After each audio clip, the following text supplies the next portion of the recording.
Persatuan Profesion Eksekutif Halal Malaysia PEHMA secara rambang telah menjalankan soal selidik kepada pihak pengusaha halal dan mendapati kegiatan penawaran hikmat halal telah berjalan sekian lama.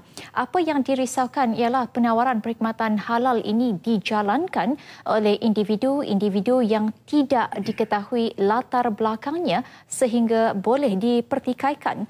Fenomena ini membimbangkan masyarakat kerana ianya boleh menjejaskan reputasi negara dalam pembangunan industri halal negara dan sekaligus menghancurkan integriti syariah dalam pasaran dan penggunaan barangan halal. Sekiranya langkah-langkah pengawalan terhadap kegiatan-kegiatan tersebut tidak dilaksanakan, dikhawatiri akhirnya akan mendatangkan kerugian kepada semua pihak termasuk pihak industri dan negara.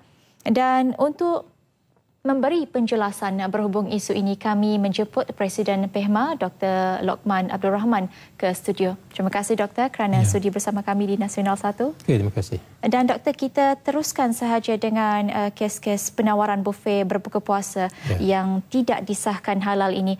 Adakah ia mempunyai agenda tersendiri bagi mengelirukan umat Muslim ataupun ia dilakukan secara tidak sengaja berikutan kurangnya pengetahuan mereka dalam bidang itu sendiri? Ya, Assalamualaikum warahmatullahi dan salam Ramadan. Terima kasih pada Fiona sebagai DJ pada petang ini. Dan memanglah sepatutnya kepada pengusaha-pengusaha restoran dan hotel dan juga pengusaha-pengusaha lain selain daripada restoran dan hotel, mereka sebagai pengeluar ataupun sebagai pihak yang melaksanakan perniagaan semestinya mengetahui tanggungjawab sebagai pengeluar, penjual dan juga sebagai peniaga. Dan apabila terlibat dengan perniagaan, mereka hendaklah memahami apa peranan dan tanggungjawab kepada masyarakat. Dan berkaitan tentang bufet Ramadan ini secara khusus, Fiona. Di bulan Ramadan dan bulan puasa, apa juga perkataan yang digunakan yang berkaitan dengan kepentingan halal ini, pengusaha hendaklah memastikan bahawa yang disediakan, yang dijual itu dihidangkan adalah mesti halal menepati kaedah syariah. Oleh itu, sama ada mereka tahu atau tidak tahu, tidak ada alasan. Kejahilan terhadap undang-undang tidak bermakna membenarkan kesalahan mereka lakukan. Kerana mereka menjual ini adalah di bulan Ramadan dan menggunakan perkataan berkaitan dengan umat Islam atau orang Islam. Oleh itu, perkataan Ramadan secara khususnya iaitu bufet Ramadan ataupun bulan puasa itu berkaitan dengan berkaitan langsung dengan orang Islam. Sebab bulan ini adalah spesifik dan terdapat dalam Quran, Syahrul Ramadan allazi unzila fihi Quran. Perkataan Ramadan itu secara jelas dinyatakan dalam Quran. Dan bulan Ramadan itulah umat Islam berpuasa. Jadi sekarang ini pihak hotel, pengusaha sama ada restoran dan sebagainya yang menghidangkan makanan yang menggunakan berbuka puasa ataupun bufet Ramadan, bermakna secara automatik mereka telah menyediakan makanan halal secara automatik yang dipahami oleh masyarakat. Kerana mereka telah menghidangkan makanan untuk umat Islam dan secara khusus di bulan Ramadan. Jadi alasan mereka mengatakan bahawa mereka tidak tahu bahawa mereka boleh atau tidak boleh menggunakan bufet Ramadan ataupun perkataan berpuasa, tidak ada alasan. Sebab itulah mereka mesti mengetahui sebelum menggunakan perkataan bufet Ramadan ataupun menggunakan perkataan untuk berbuka puasa, mereka mesti memastikan bahawa yang disahkan halal terlebih dahulu sebelum dihidangkan, sebelum dipromosikan kepada masyarakat awam. Kalau tidak, mereka telah menipu pengguna ataupun masyarakat yang akan mengunjungi restoran dan hotel mereka. Kerana untuk mendapatkan sijil itu, mereka sudah tahu peraturan yang perlu diikut. Baik, dan ada juga sesetengah syarikat yang mendapatkan hikmat nasihat halal yang boleh membantu dalam proses mereka untuk dapat sijil halal itu tanpa mengira latar belakang syarikat itu sendiri pula. Itu bagaimana pandangan Doktor? Ini pun satu hal yang melibatkan konsultasi ataupun konsultan. Sepatutnya yang ingin melaksanakan konsultasi tidak ada masalah.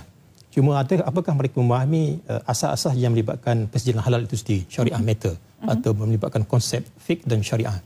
Yang kedua, prosedur persijilan halal yang dikeluarkan oleh JAKIM dan juga yang dilaksanakan oleh Majlis Agama Islam Negeri di bawah JAIN itu sendiri. Jadi jika sekiranya yang melaksanakan konsultasi ini tidak faham syariah, fiqh dan juga melibatkan prosedur dan standard yang dikeluarkan oleh pihak JAKIM, mana mungkin mereka mampu memberi konsultasi yang tepat sehingga pihak pengusaha dapat memahami dan melaksanakan dalam industri mereka ataupun di premis makanan mereka. Oleh itulah saya menasihatkan sebagai Persatuan Eksekutif Halal Malaysia, PEHMA, supaya mana-mana pihak yang ingin menawarkan konsultasi mestilah memahami prosedur itu sendiri sehingga janganlah menipu para pengusaha dan yang akhirnya pengusaha sendiri tertipu dengan konsultasi mereka. Dan saya rasa perkara ini tidak susah untuk faham pun. Boleh search dalam website JAKIM sendiri dan boleh dapat apa di manual prosedur, standard dan sebagainya, dan boleh dipahami secara mudah pun. Dan standard itu tidak begitu panjang dan dia punya dua versi yang dikeluarkan, iaitu bahasa Inggeris dan bahasa Melayu. Dan saya rasa bagi saya mustahil orang Malaysia tak faham prosedur dan juga manual yang mereka sini. Ya. Dan saya ulang sekali lagi, perkara yang amat penting dalam pelibatkan konsultasi ini, mereka hendaklah memberi pandangan dan juga khidmat konsultasi dengan secara telus supaya yang kita memberi khidmat kepakaran itu faham. Kalau yang memberi khidmat kepakaran sendiri tak faham, bagaimana kita boleh memahamkan pihak pengusaha itu sendiri? Ini satu perkara yang amat penting supaya khidmat kita itu adalah mengikut kehendak keperluan yang ditentukan oleh pihak JAKIM itu sendiri. Kalau tidak, mereka tertipu kali kedua. Mungkin ramai yang sedia maklum bulan Ramadan ini adalah bulan yang amat mulia untuk umat Islam itu sendiri, dan bulan ini juga yang boleh mendatangkan keuntungan kepada sesetengah syarikat. Mungkinkah mereka menggunakan bulan ini secara spesifiknya untuk membuka buffet Ramadan ataupun buffet berbuka puasa tanpa mendapatkan sijil halal itu, kerana mereka tahu untuk mendapatkan sijil itu amat susah sekali? Saya rasa tidak susah mendapatkan sijil. Kalau sekiranya kita faham prosedur tadi, yang Fiona tanya saya tadi. Dia ada standard dan dia ada manual prosedur. Dan kalau kita melihat, sebenarnya pihak kalau kita membincangkan tentang buffet Ramadan ini berkaitan dengan premis hotel dan juga premis restoran. Jadi yang penting di sini antaranya pihak restoran dan juga hotel perlu mengisytiharkan ramuan yang digunakan. Apa ramuan yang digunakan secara detail. Dan yang kedua, apakah menu yang mereka akan hidangkan kepada para pelanggan nanti. Ini antara perkara-perkara yang utama. Perkara-perkara yang terutama menyebabkan perkara-perkara yang kritikal, iaitu daging dan bersumberkan daging. Itu yang antara yang kritikal.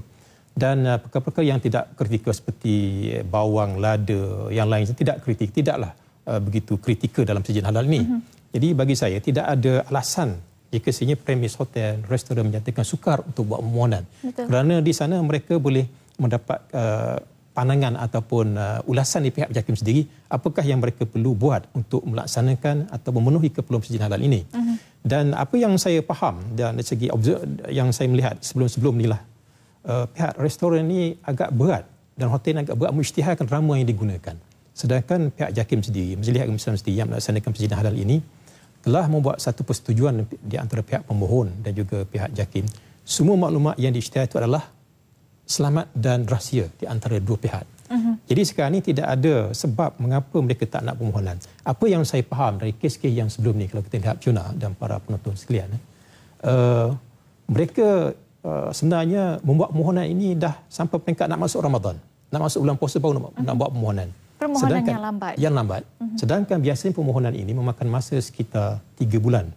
Jadi di situ kalau seminggu sebelum masuk Ramadan, mana mungkin sijil halal dapat dikeluarkan dalam tempoh yang pendek. Betul. Ini di antara perkara-perkara saya rasa isu yang berulang yang dilahirkan oleh pihak hotel dan juga restoran.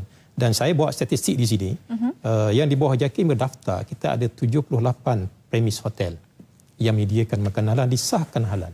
Maknanya ini yang berdaftar di seluruh Malaysia. Dan mungkin sebahagian tak didaftarlah kalau tak dimaklumkan kepada JAKIM. Yang kedua, restoran kita ada 2,254 premis restoran. Jadi di sini begitu banyak yang boleh kita katakan mereka telah menepati keperluan standard dan manual prosedur sejen halal Malaysia. Jadi tidak ada alasan mereka kata susah nak buat permohonan. Sedangkan 2,000 lebih yang dapat. Mengapa mereka yang tak dapat tu mengatakan susah nak dapat? Betul. Dan di minit-minit terakhir ini, Doktor, bagaimana kaedah terbaik untuk menangani isu ini sendiri, pandangan daripada pihak PEHMA itu sendiri? Bagi saya lah, bukan setakat secara pandangan persatuan saja.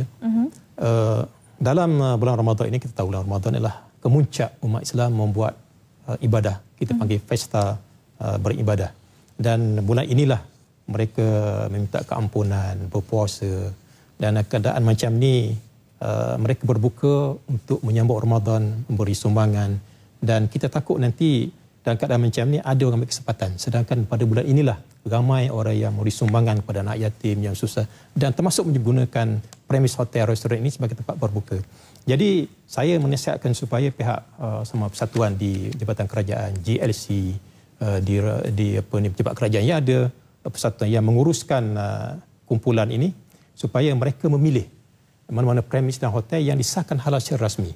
Jadi mereka perlu bertanya dulu, apakah hotel, restoran yang digunakan tempat untuk berbuka puasa ini ada tak sijil halal? Apakah disahkan secara rasmi atau tidak? Kalau sekiranya tidak ada sijil halal, pastikan premis-premis yang tidak ada sijil halal itu masih menepati keperluan syariah. Dan saya rasa boleh dapat banyak restoran, premis yang dikendalikan oleh orang Islam, dimiliki oleh Islam yang menghidangkan makanan halal. Betul. Walaupun masih belum disahkan halal, cuma masih lagi disahkan secara rasmi saja. Jadi itu perlu menjadi pilihan. Jadi di sini para pengguna dan para penganjur-penganjur ini, khususnya pengguna Muslim ini, antara yang penting adalah menggunakan hak kita sebagai pengguna. Kita kena tanya di manakah hotel yang disahkan halal. Kita kena tanya. Yang kedua, hak mereka adalah perlu mendapatkan maklumat daripada pihak premis itu sendiri, hotel, restoran. Jadi jangan takut tanya. Masalah budaya orang Melayu ni, budaya di Malaysia ni, berat mulut nak tanya. Berat mulut nak tanya. Patut kena tanya. Betul. Yang kedua. Yang ketiga, kita dilindungi hak di segi undang-undang. Maknanya kita mendapatkan maklumat sini, kalau kita sekiranya maklumat ataupun bahan yang kita dapati di pasaran, dihidangkan, tidak mengikut syariah, kita dilindungi oleh undang-undang. Jadi jangan takut menyatakan hak kita. Dan yang terakhir, yang keempat, kita perlu mewawarkan jika sekiranya ada sebarang penipuan berlaku, penyelewengan, kita maklumkan kepada pihak ibu wajib. Itu hak kita supaya orang lain tidak akan tertipu sama dengan kita. Betul. Jadi itu di antara peluang yang saya rasa, ruang yang banyak termasuk perbincangan hari ini, kita sama-sama menyatakan hak kita. Kita bukan meminta hak sesiapa. Kita memerlukan kembalikan hak kita kepada sebenarnya. Betul. Dan peniaga pun ada hak, dan kita sebagai pengguna mendapat hak yang sebenarnya berdasarkan apa yang mereka hidang itu mesti menepati kehendak syariah. Baik, terima kasih Dr. Lokman Abdul Rahman kerana sudi bersama kami.